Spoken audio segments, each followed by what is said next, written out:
નમસ્તે વિદ્યાર્થી મિત્રો, જ્ઞાન પર શૈક્ષણિક સંકુલમાં આપનું હાર્દિક સ્વાગત છે. આજે આપણે ધોરણ 9 વિષય હિન્દીની અંદર પાઠ બીજો ન્યાયમંત્રી. તો આજે આપણે આ વિડીયોની અંદર ન્યાયમંત્રી વિશે સમજૂતી મેળવીશું અને પાઠમાં શેનો ઉલ્લેખ કરવામાં આવ્યો છે તેની જાણકારી પણ મેળવીશું. તો પાઠની શરૂઆત કરીએ. સર્વપ્રથમ તેના જે લેખક છે શ્રી સુદર્શન, તો તેમના વિશે થોડી માહિતી લઈએ. सुदर्शन जी का मूल वास्तविक नाम बद्रीनाथ शर्मा था. એટલે કે સુદર્શનજીનું મૂળ નામ બદ્રીનાથ શર્મા હતું. आपका जन्म 1896 पंजाब राज्य के सियालकोट नाम स्थान में हुआ था. તેમનો જન્મ 1896માં પંજાબ રાજ્યના જે સિયાલકોટ નામનું સ્થાન છે ત્યાં થયો હતો. बचपन से ही आपने कहानियाँ लिखना प्रारंभ किया था. એટલે કે બાળપણથી જ તેમને વાર્તાઓ લખવાની શરૂઆત કરી દીધી હતી. पुष्पलता, सुप्रभात, परिवर्तन, पनघट, नगीना आदि आपके सुप्रसिद्ध कहानी संग्रह है. એટલે કે આ બધા જ તેના વાર્તાઓનો સંગ્રહ છે જે અહીંયા નામ આપવામાં આવેલા છે તે. આપકા એકમાત્ર ઉપન્યાસ હે ભાગવંતી, કે તેનો એકમાત્ર જે ઉપન્યાસ હોય તો એ છે ભાગવંતી. હવે આપણે પાઠનો થોડો સારાંશ જોઈએ કે તેમાં શું કહેવામાં આવ્યું છે. ન્યાયમંત્રી પાઠ છે તો એ એક વાર્તા સ્વરૂપ છે. તો તેની અંદર આપણને શું બોધપાઠ મળે છે તેની જાણકારી આપણને આ પાઠના સારાંશ પરથી મળશે. તો જોઈએ તેને. इस कहानी में सम्राट अशोक सर्वश्रेष्ठ न्याय मंत्री की खोज में था. शिशुपाल से मुलाकात होने पर उसकी योग्यता देखकर उसे न्याय मंत्री बनाया. કે આ વાર્તાની અંદર સમ્રાટ અશોક છે એ સર્વશ્રેષ્ઠ ન્યાય મંત્રીની શોધમાં હતા. પછી શિશુપાલ સાથે મુલાકાત થયા પછી તેની યોગ્યતા જોઈને તેને ન્યાય મંત્રી બનાવવામાં આવ્યા. ન્યાય ન રાજા દેખતા હે ન રંગ, કે ન્યાય છે એ ન તો રાજા જોવે છે ન તો प्रजा. न्याय तंत्र पर विश्वास दिलाने के लिए यहाँ प्रयास किया है. કે ન્યાય છે એ ન રાજા જોવે છે ન પ્રજા. ન્યાય તો બધાના માટે સરખો હોય છે. તો આ ન્યાય તંત્ર પર વિશ્વાસ લાવવા માટે થઈને અહીંયા એક પ્રયત્ન કરવામાં આવ્યો છે.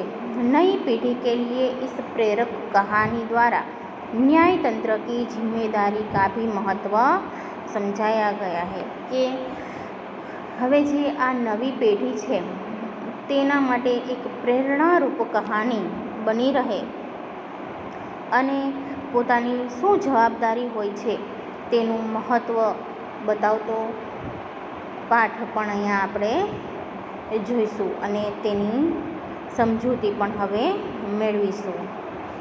તો હવે પાઠની શરૂઆત કરીએ. संध्या का समय था. चारों ओर अंधकार फैल चुका था. ऐसे में किसी ने बाहर से घर का दरवाज़ा खटखटाया. સંધ્યાનો સમય હતો. ચારે તરફ અંધારું ફેલાઈ ચૂકી હતું કે એવામાં જ કોઈ બહારથી આવીને ઘરનો દરવાજો ખખડાવે છે. कौन है? ब्राह्मण शिशुपाल ने थोड़ा सा दरवाज़ा खोलते हुए पूछा.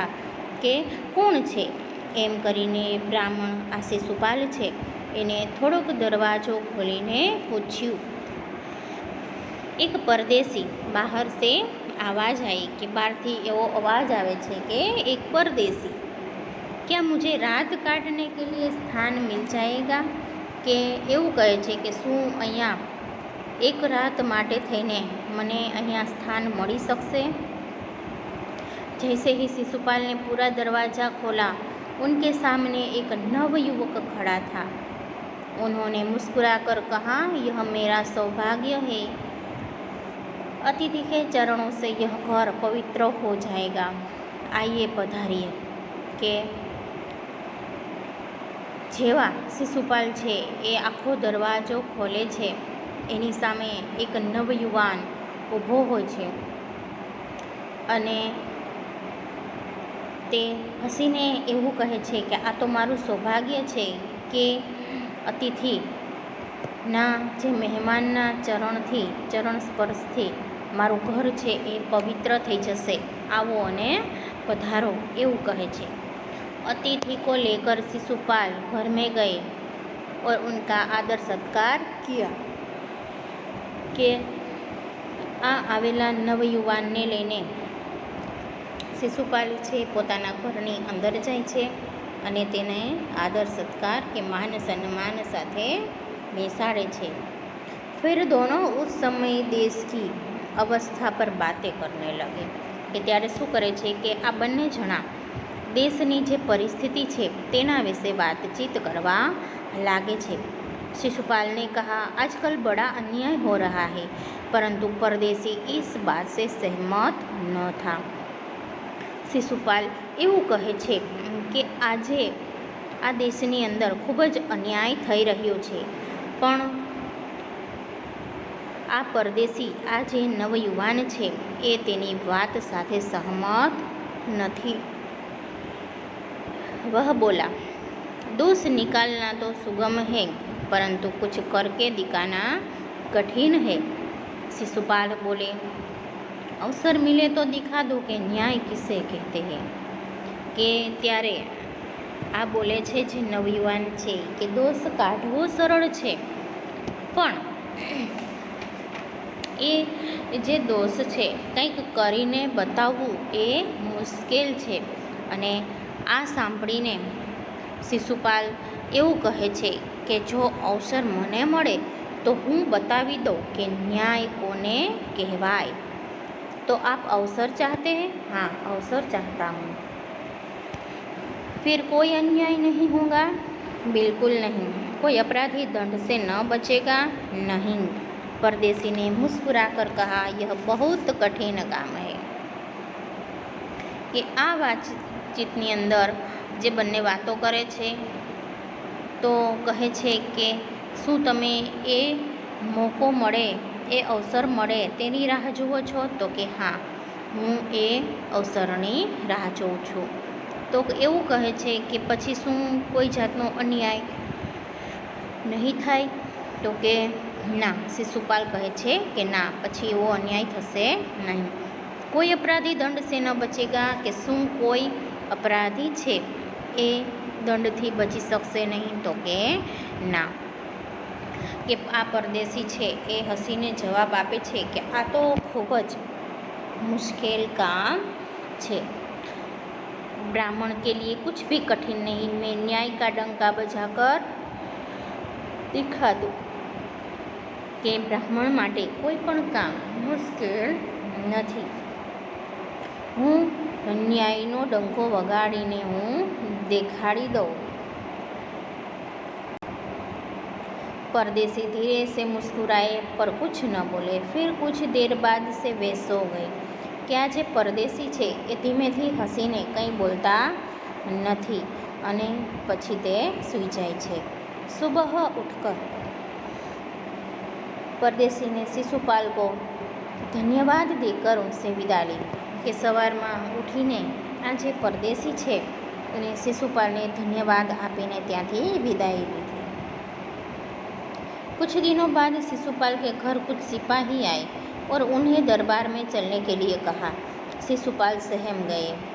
કે થોડા દિવસો પછી આ શિશુપાલના ઘરે થોડા સિપાહીઓ આવે છે અને તેને દરબારમાં જવાનું કહે છે। शिशुपाल છે એકદમ આશ્ચર્યચકિત થઈ જાય છે। वे समझ नहीं सके कि सम्राट ने उन्हें क्यों बुलाया है। તે એકદમ આશ્ચર્ય સહમ ગઈ એટલે કે આશ્ચર્યચકિત થઈ જાય છે અને કહે છે કે એ સમજી નહોતા શકતા કે સમ્રાટને એને કેમ બોલાવ્યા હશે। कहीं उस परदेसी ने तो सम्राट से झूठी सच्ची शिकायत नहीं कर दी कि तेने એવું લાગે છે કે જ્યાં આ પરદેશી મહેમાન એના ઘરે આવ્યો હતો એને કાંઈ સાચી ખોટી કહાની બનાવીને તેની ફરિયાદ તો નથી કરીને। दरबार में पहुंचकर शिशुपाल का कलेजा धड़कने लगा जब उन्होंने देखा कि परदेसी ही सम्राट अशोक है कि જ્યારે દરબારમાં પહોંચે છે શિશુપાલ ત્યારે તેનું કાળજું કાપી ઉઠે છે। શું કામ? તો કે તેના ઘરે જે પરદેશી મહેમાન બનીને આવ્યા હતા તે કોણ હતું? સ્વયં सम्राट अशोक જ હતા। सम्राट बोले, ब्राह्मण देवता, मैं आपको न्याय का अवसर देना चाहता हूँ, आप तैयार है? તે सम्राट अशोक बोले છે કે હે બ્રાહ્મણ દેવતા, હું તમને ન્યાયનો એક મોકો આપવા માગું છું, શું તમે તૈયાર છો? પહેલે તો શિશુપાલ घबराए, फिर बोले કે તે ગભરાઈ જાય છે અને પછી બોલે છે કે यदि सम्राट की यही इच्छा है तो मैं तैयार हूँ, કે જો सम्राटની આ જ ઈચ્છા હોય तो હું तैयार છું। बहुत ठीक, कल से आप न्याय मंत्री हुए, सम्राट ने कहा और अपने हाथ से अंगूठी उतारकर शिशुपाल को पहना दी। यह सम्राट अशोक की राजमुद्रा थी કે સારું, કાલથી તમે ન્યાયમંત્રી થયા। અને એવું કહે છે કે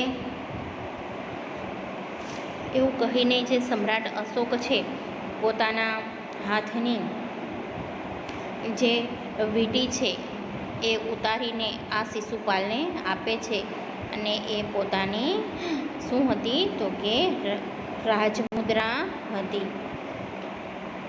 આ રાજમુદ્રા આપીને शिशुपाल ने न्याय मंत्री बनावे छे। अब शिशुपाल न्याय मंत्री थे। उन्होंने राज्य की समुचित व्यवस्था करना आरंभ कर दिया।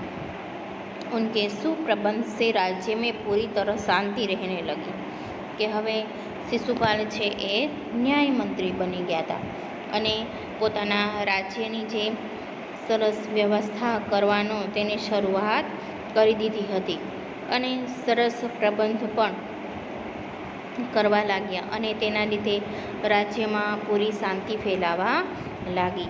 किसी को किसी प्रकार का भय नहीं था, कोईने पण कोई जातनो भय हतो नहीं।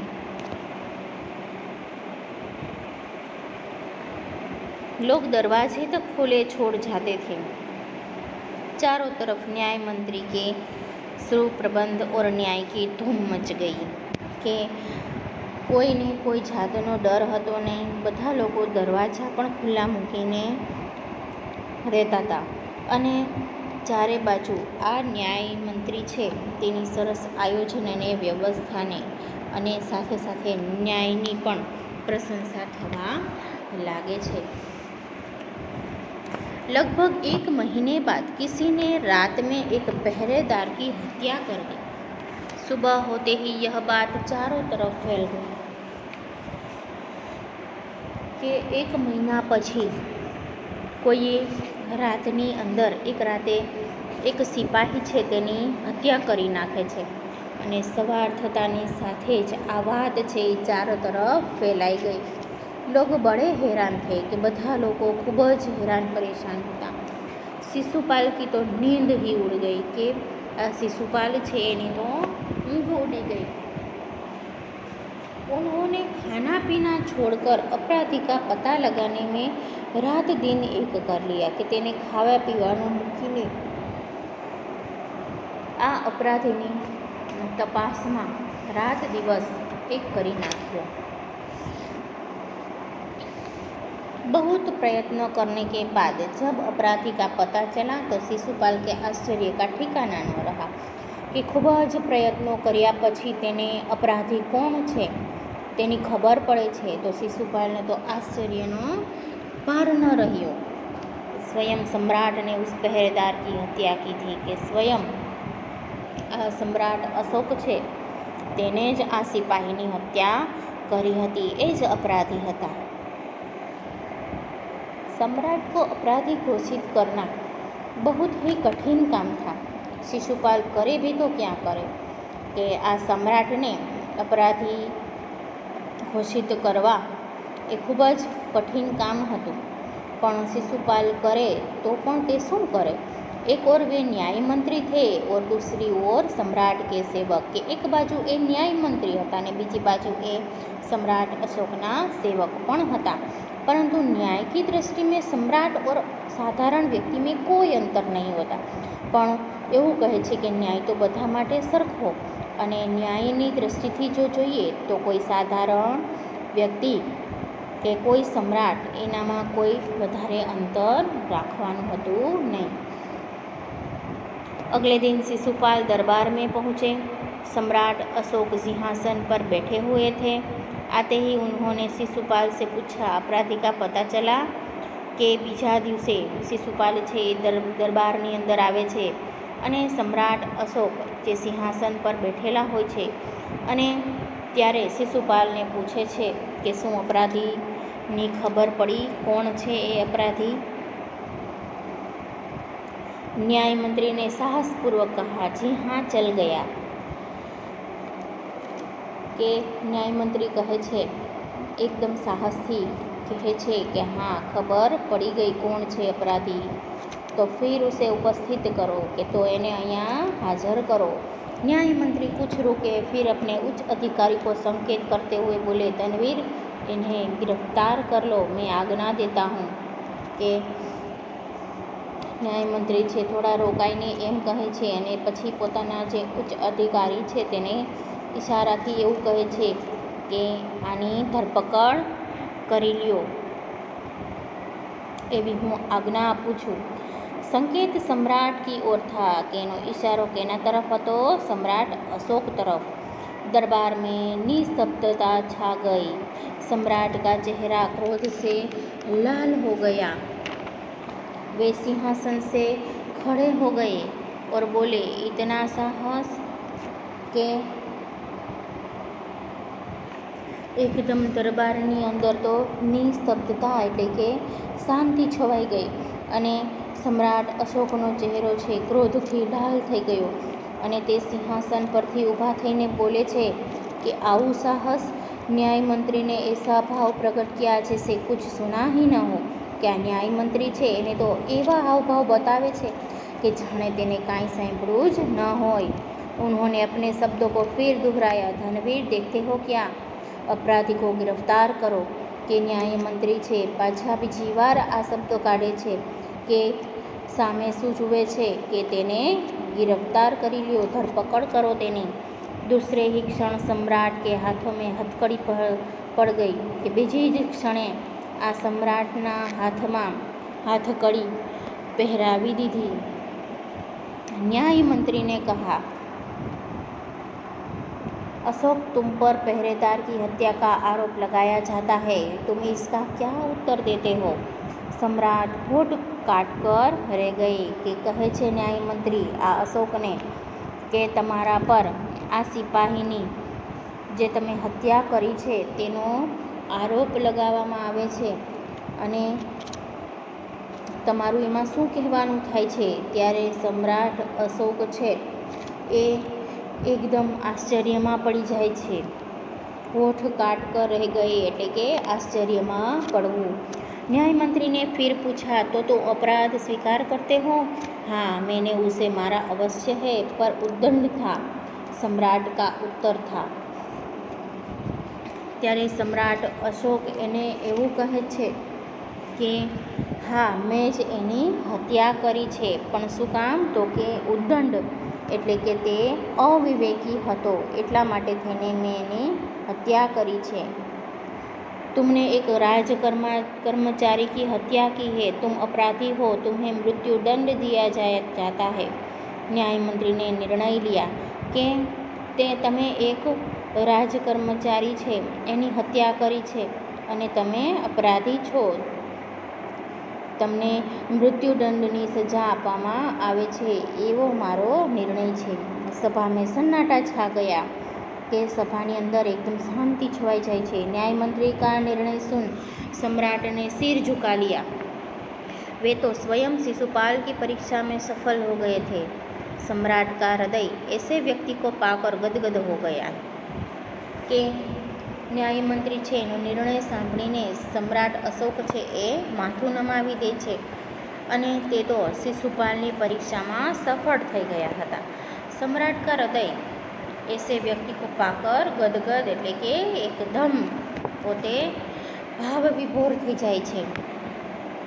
तभी न्याय मंत्री का संकेत पाकर एक कर्मचारी सम्राट अशोक की सोने की मूर्ति लेकर उपस्थित हो गया. न्याय मंत्री ने खड़े होकर कहा, सज्जनों, यह सच है कि मैं न्याय मंत्री हूँ और यह भी सच है कि अपराधी को दंड मिलना चाहिए, परंतु अपराधी और कोई नहीं, सम्राट है. शास्त्रों में राजा को ईश्वर का रूप माना है, इसलिए उसे ईश्वर ही दंड दे सकता है. કે આ ન્યાય મંત્રી છે એના ઈશારાથી આ એક કર્મચારી છે એ સમ્રાટ અશોકની સોનાની મૂર્તિ લઈને દરબારની અંદર આવે છે અને ન્યાયમંત્રી ઊભા થઈને એવું કહે છે કે હું ન્યાયમંત્રી છું, પણ એ પણ સાચું જ છે અને અપરાધી જે કોઈ પણ હોય એને સજા મળવી જ જોઈએ, પણ આ અપરાધી બીજું કોઈ નથી. કોણ છે? સ્વયં સમ્રાટ અશોક જ છે. અને આપણા શાસ્ત્રોની અંદર જે રાજા છે એને ઈશ્વરનું રૂપ માનવામાં આવે છે. તો એને તો હવે દંડ કોણ આપશે? તો કે ઈશ્વર જ હવે તેને સજા આપશે. अतएव मैं आज्ञा देता हूँ कि सम्राट को चेतावनी देकर छोड़ दिया जाए और उनके स्थान पर इस सोने की मूर्ति को फांसी पर लटका दिया जाए, जिससे लोगों को शिक्षा मिले. કે હવે હું તમને એવી આજ્ઞા આપું છું અને એવી ચેતવણી આપીને છોડી દઉં છું, પણ એના સ્થાને આ સોનાની મૂર્તિ છે એને હું ફાંસી પર લટકાવી દઉં છું અને જેનાથી આ લોકોને પણ કંઈક શિક્ષા મળે. न्याय मंत्री का न्याय सुनकर लोग जय जयकार कर उठे. जब सब लोग चल गए तो शिशुपाल ने राज मुद्रा सम्राट अशोक के सामने रख दी और बोले, महाराज, यह राज मुद्रा वापस ले ले, मुझसे यह बोझ नहीं उठाया जाएगा. કે આ ન્યાય મંત્રીનો જે ન્યાય સાંભળીને બધા લોકો જય જયકાર બોલાવા લાગ્યા અને ત્યારે આ શિશુપાલ જે કંઈ પણ સમ્રાટ અશોકે પોતાની રાજમુદ્રા તરીકે જે વીંટી આપી હતી, તેને અંગૂઠી એને આપી હતી, તે ઉતારીને તેને પાછી આપી દે છે કે મારાથી આ બોझ હવે उपाड़ासे नहीं. अशोक ने सम्मान भरी दृष्टि से उनकी ओर देखते हुए गदगद कंठ से कहा, आपने मेरी आंखें खोल दी. आपका साहस प्रशंसनीय है. यह बोझ आपके अतिरिक्त और कोई नहीं उठा सकता. न्याय मंत्री निरुत्तर हो गए. કે તે તો ખૂબ જ પ્રસન્ન થઈ ગયા અને તેના સાહસથી કહે છે કે આ તો ખૂબ જ પ્રશંસનીય છે, પ્રસન્ન કરવા લાયક છે કે આ બોझ તમારા સિવાય હવે બીજું કોઈ ઉપાડી શકશે નહીં. એમ કરીને ન્યાયમંત્રી છે એ શાંત થઈ જાય છે.